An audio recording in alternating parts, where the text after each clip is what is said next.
તમારા ખેતરમાં મગફળીનો પાક એકદમ જોરદાર રીતે ઊભો હોય, તમારા ખેતરમાં શેરડીનો વાળ જમાવટ કરી રહ્યો હોય, તમારા ખેતરને છેડે નાળિયેરીઓ ઊંચી ઊંચી નાળિયેરીઓ લહેરાતી હોય અને તેમાં સારો એવો નાળિયેર આવેલા હોય, તમારું ખેતર એકદમ લીલુંછમ હોય, તમારું ખેતર વર્ષોથી તમે આમાંથી સારો એવો પાક મેળવતા હોય અને અચાનક જ જો કોઈ આ ખેતરમાં આવા ખેતરમાં તમારા ખેતરમાં બુલડોઝર ફેરવી દે તો,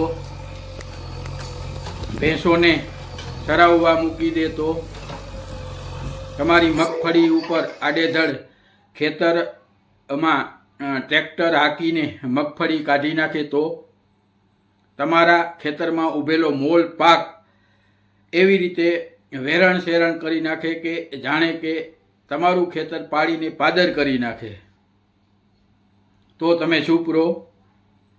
મિત્રો, ગીર સોમનાથ જિલ્લામાં ઉના તાલુકાના કેટલાક ગામોમાં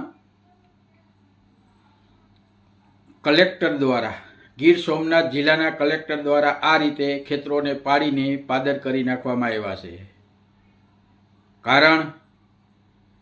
કારણ કે આવા લોકોએ ગૌચરની જમીન દબાવીને પોતાના બાપની કરી લીધી હતી. વર્ષોથી પોતાના બાપની કરીને ખેતી કરી રહ્યા હતા. એની સામે કોઈ બોલવાવાળું નહોતું, એની સામે કોઈ લાલ આંખ કડવાવાળું નહોતું. ત્યારે આ કલેક્ટર સાહેબને સલામ છે. ડીડી જાડેજા સાહેબ ગૌચરની જમીનનું જે દબાણ છે એ હટાવવા માટે જે રીતે મેદાન પડ્યા છે એ રીતે એને લાખો સલામ છે.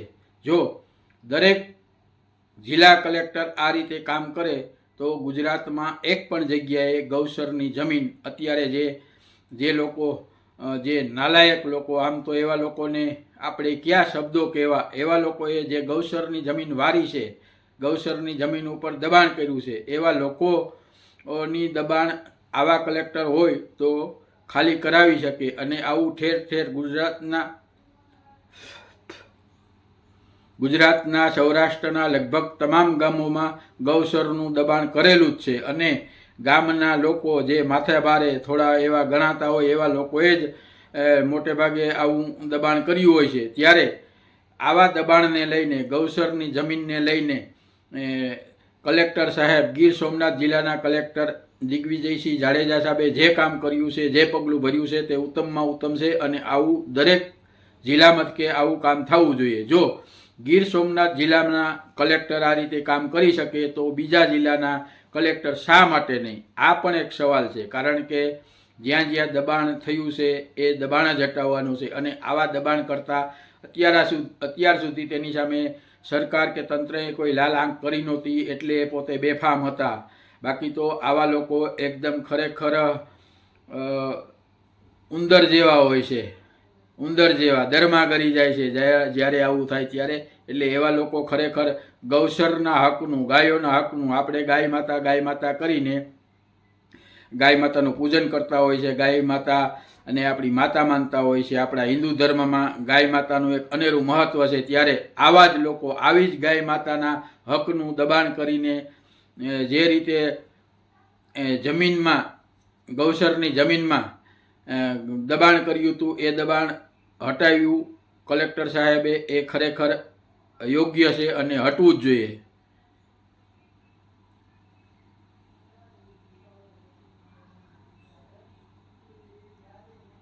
મિત્રો, દબાણ હટાવ્યું, ગૌચરની જમીન ખાલી કરી, પરંતુ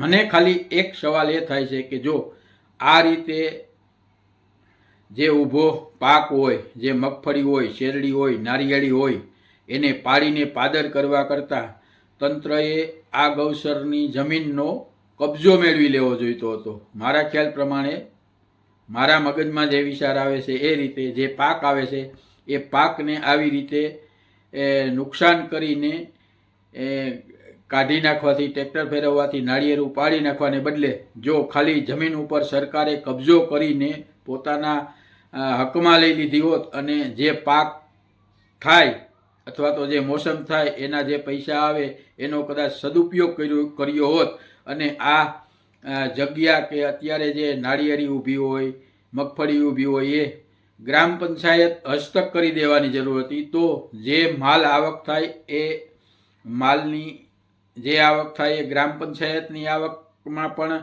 ખરેખર ગ્રામ પંચાયત હસ્તક આ કબજો આપી દેવો જોઈએ. હું એવું માનું છું. આવું કંઈક જો સરકાર વિચારે તો ખરેખર ગ્રામ પંચાયતને પણ ફાયદો થાય અને એક આ વિચારવા જેવું પગલું છે. મિત્રો, આમ તો કલેક્ટર સાહેબે જે પગલાં ભર્યા છે એ યોગ્ય છે અને દરેક જગ્યાએ આવા પગલાં ભરાય આપણે એવી વિનંતી કરીએ, સરકારને એવી વિનંતી કરીએ, તંત્રને એવી વિનંતી કરીએ અને જે તે જિલ્લાના કલેક્ટર સાહેબને આપણે ખાસ કરીને વિનંતી કરીએ કે તમારા હાથમાં સત્તા હોય તો તમે શા માટે જેમ ડીડી જાડેજા સાહેબે પગલું ભર્યું એવું પગલું તમે ભરતા નથી. મિત્રો, આપને મારી એક નમ્ર વિનંતી છે, આપણી આ ચેનલને તમે સબસ્ક્રાઇબ કરજો, વિડીયોને લાઇક કરજો, શેર કરજો અને કોમેન્ટ કરજો. આ રીતે ગીર સોમનાથ જિલ્લાના કલેક્ટર શ્રી ડીડી જાડેજા સાહેબ દ્વારા કોડીનાર તાલુકાના દેવડી ગામે ગૌસરની જમીન ઉપર જે દબાણ થયું હતું એ દબાણ દૂર કરવાની કામગીરી સરસ રીતે કરી તંત્રએ એક આવા દબાણકર્તાઓમાં એક સંદેશો મોકલ્યો છે કે જો તમે આવું દબાણ કર્યું હશે તો હવે તમે કોઈ પણ મોટા માથા હશો તો પણ તેને છોડવામાં આવશે નહીં અને ગૌસરની જમીન આ રીતે ખુલ્લી કરવામાં આવશે, આ રીતે દબાણ હટાવવામાં આવશે.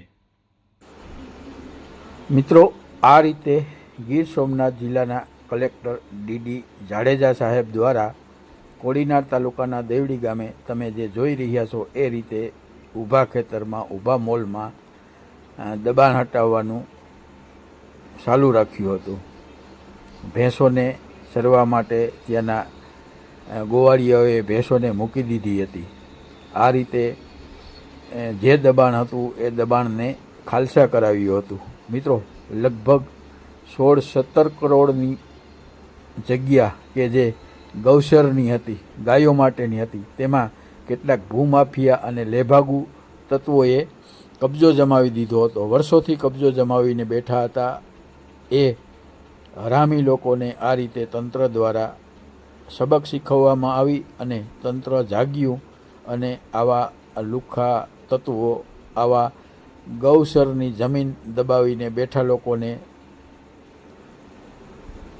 શાનમાં સમજાવી દીધા કે તમે આવું કામ કરશો તો હવે એ દિવસો ગયા અને તમારે ગૌસરની જગ્યા ખાલી કરવી જ પડશે. આ રીતે તંત્રએ મિત્રો ગૌસરની જમીન ખાલી કરી અને ખાલી કરાવીને એક સારું એવું ઉદાહરણ પૂરું પાડ્યું છે. આ રીતે જો ગુજરાતના દરેક ગામોમાં દબાણ હટાવવાની, ગૌસર હટાવવાની કામગીરી થાય તો એમાં 100% સફળતા મળે, એમાં બે મત નથી. પણ તંત્રે